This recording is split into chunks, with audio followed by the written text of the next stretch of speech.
Nobody in that arena saw it coming. Not the camera operators, not the commentators, not even the fans sitting courtside with their phones half raised, waiting for the usual post-game formalities. It was meant to be an ordinary interview. A microphone, a tired player, a handful of safe, rehearsed answers that said a lot while revealing nothing. That's the rhythm the WNBA had settled into. Smile, deflect, move along. But Sophie Cunningham never got that memo. In the space of a few seconds, she stepped up to that microphone and said something the league had clearly been trying to avoid for over a year. There was no filter, no media training kicking in, no pause to think about the fallout. Just blunt honesty delivered with the calm of someone who had simply stopped caring what people thought. And it didn't just spread online. It cracked something open that had been sealed shut for a long time. If anyone doubted that Caitlin Clark had become the face of the league, Cunningham made it clear they were wrong. She said it plainly, without hesitation, in a tone that made it obvious this wasn't up for debate. It sounded less like an opinion and more like a verdict. And the league, for all its usual polish, didn't seem to know how to respond. To understand why this moment landed the way it did, it helps to know it wasn't some random outburst. Cunningham hadn't just had a bad night. She'd spent months watching quietly, every hard screen, every shove that didn't get whistled, every smirk on an opposing bench when Clark hit the floor. She wasn't imagining things. She was paying attention, because the physical treatment Clark had absorbed since arriving in the league hadn't been subtle. It had simply gone unaddressed. Late contact after the whistle, fouls officials seemed to miss again, and from the league office, almost total silence. The occasional generic line about player conduct that managed to say nothing at all. Cunningham noticed the pattern, and more importantly, she remembered every instance of it. There's a particular kind of frustration that doesn't erupt all at once. It builds slowly, one overlooked play at a time, until there's nowhere left for it to go but out. That's what had been building in Cunningham. Every no call, every hit that went unanswered, every night the league looked the other way while its most watched player took another hit. She filed it all away. So when the moment finally arrived, what followed wasn't really a loss of temper. It was closer to a decision that had been waiting to be made. The night everything spilled over was a Fever-Sun matchup in June 2025, part of a rivalry that had been simmering for a while.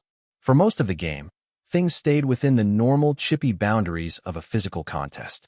Then Connecticut's J.C. Sheldon made contact with Clark near her face during a scramble for the ball, and shortly after, Clark ended up on the floor during the ensuing scuffle. It wasn't the first hard foul Clark had absorbed that season, and it wouldn't be the last. But something about that particular sequence, late in a game the Fever were already leading comfortably, pushed Cunningham past her limit. In the closing seconds, she delivered a hard foul on Sheldon during a fast break, and when Sheldon confronted her afterward, Cunningham grabbed her by the back of the head as another player tried to break it up. Both players were ejected. The league's response was a fine, by Cunningham's own account, somewhere around $900. When she later talked about it publicly, she didn't sound remorseful. She sounded almost amused, treating the fine less like punishment and more like a small price for doing something she felt someone finally needed to do. Given how much attention and goodwill the moment generated for her afterward, that fine likely ended up being one of the worst trades the league made all season. What happened afterward, away from the cameras, is the part that resonates more than any replay could. According to Cunningham, Clark turned to her in the locker room and said one word, "Finally." Not a thank you, not shock, just that single word, carrying the weight of every hit that had gone unanswered, every time Clark had kept her composure while nobody stepped in for her. Cunningham has said the moment brought the team closer together, a shared sense that they needed to start protecting each other. Of course, nothing like that stays contained for long. Within hours, clips of the scuffle were everywhere. Slow-motion replays circulated with captions calling Cunningham a protector. Edited highlight reels turned the sequence into something almost cinematic. Fans who had never watched a WNBA game in their lives were suddenly talking about buying tickets.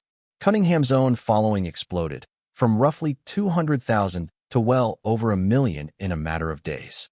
People started calling her the enforcer, the one player willing to say out loud what everyone else was only whispering about.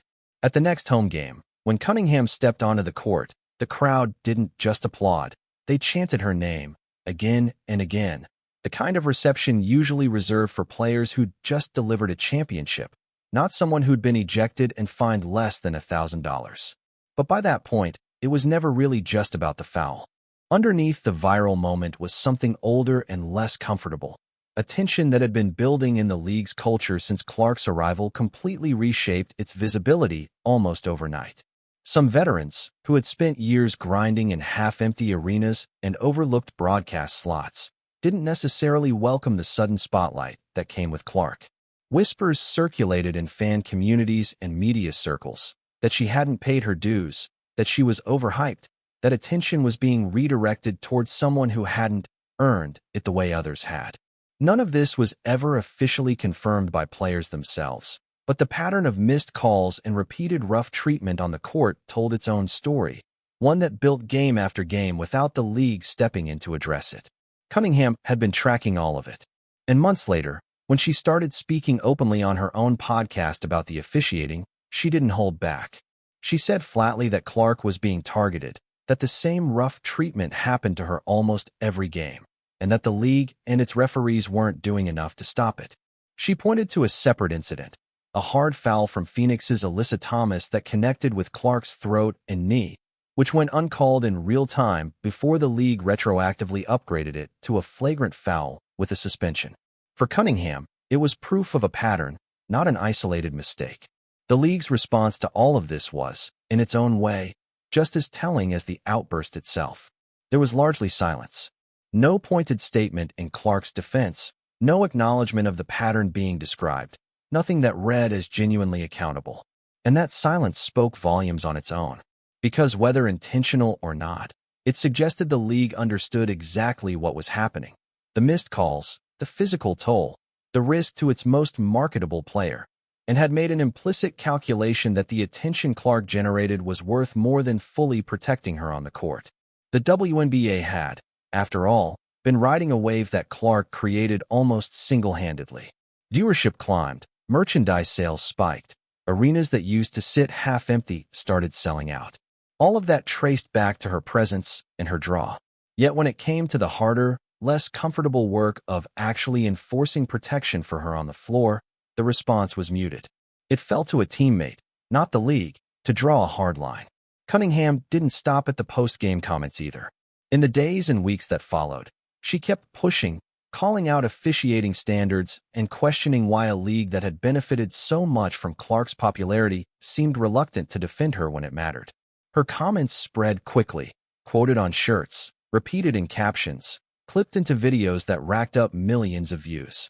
It stopped feeling like a routine interview and started feeling like something closer to a public reckoning.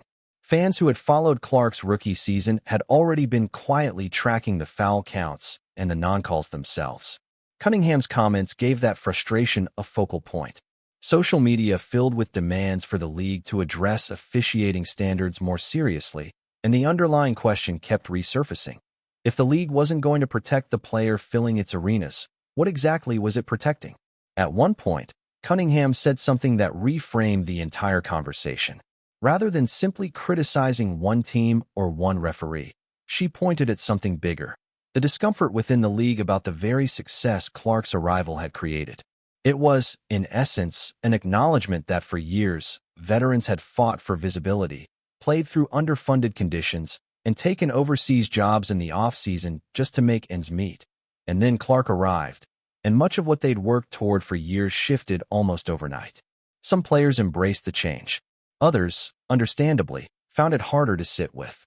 That resentment, whether openly stated or not, shaped some of what played out on the court.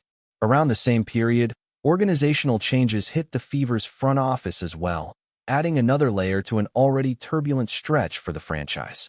The league, true to form, offered little public explanation, and the silence only added to the sense that something larger than one interview was unfolding beneath the surface. What made all of this different from a typical sports controversy was the audience Clark had brought with her. These weren't passive viewers content to read a bland statement and move on. They were engaged, vocal, and organized, tracking the calls, building the case themselves in comment sections and forums, ready to act the moment someone gave their frustration a clear voice. Cunningham didn't create that energy. She simply gave it direction. What's clear, looking at everything that unfolded, is that Cunningham walked into that post-game moment as a role player standing next to a much more famous teammate, and walked out as something the league hadn't really had before, someone willing to say the uncomfortable thing out loud, with a growing platform and little interest in playing along with the usual script.